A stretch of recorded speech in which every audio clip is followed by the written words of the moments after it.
We get asked all the time how to set up a booth at the event. So today we're going to show a little bit of a live video that we've taken at one of our past resales of a seller that is actually setting up her booth.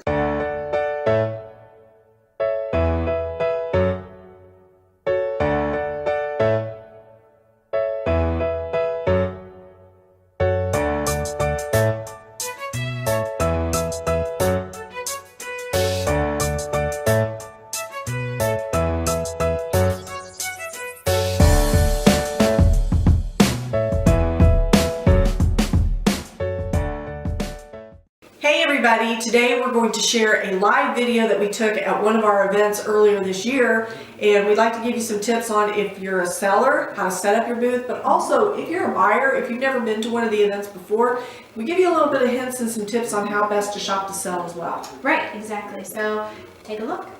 This is one of our great sellers that we have here today, and we wanted to talk a little bit about how she set up her booth. She's got a lot of items here, and the space that we sell is about a 9x9 space.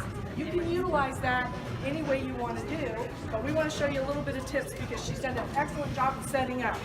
We give you about a 2-foot space, we tell you out here, for a couple of reasons.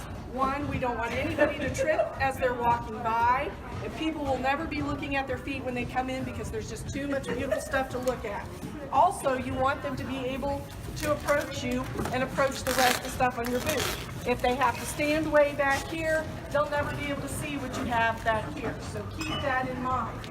Also, you can utilize some of the items that you have for sale to use to put as a display. They've got this beautiful ladder here, but they've got other things on it. Now, if somebody comes up and they just want to purchase the ladder, but they don't want the stuff on it, you've got a couple of options.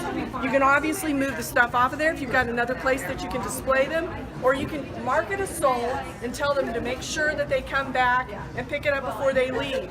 If you're doing that, make sure the two of you exchange information, get a phone number, that way you can contact each other just in case you forget. Also, we want to show she's got tons of these beautiful lanterns, but instead of putting them all out on the table, she's got the examples of each one of the sizes, but then she's got them in tubs back here just ready to go and to load. Same way with the dishes.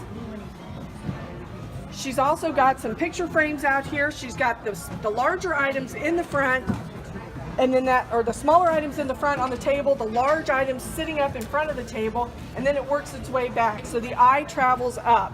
Also, we always tell all of our buyers when you're shopping, it's a fast-paced sale, but don't get in too much of a hurry because there's so much to see.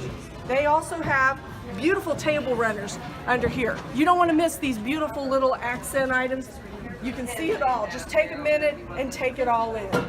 Sellers, as you are selling your items, it's very fast-paced, like I said, but when you get a moment, if you've sold quite a bit of your stuff, do a little bit of rearranging, set other things out front. Oftentimes we see people that have bought in the beginning will make a second or a third round. They might see something that they missed when they were here at your booth the first time. Also, we want to talk a little bit about if you're bringing any kind of clothing. We suggest you bring some little portable hanger here, like this one, to hang your own stuff on. You can't really utilize the venue's wall space behind you. You can lean something up against it, but if you're hanging something, you want to be able to access it really easily, and you want it to be able to be seen. So those are just a few tips on how you can set up your booth as a seller, but also how to shop the booth as a buyer. Thanks, we hope to see you at a sale soon.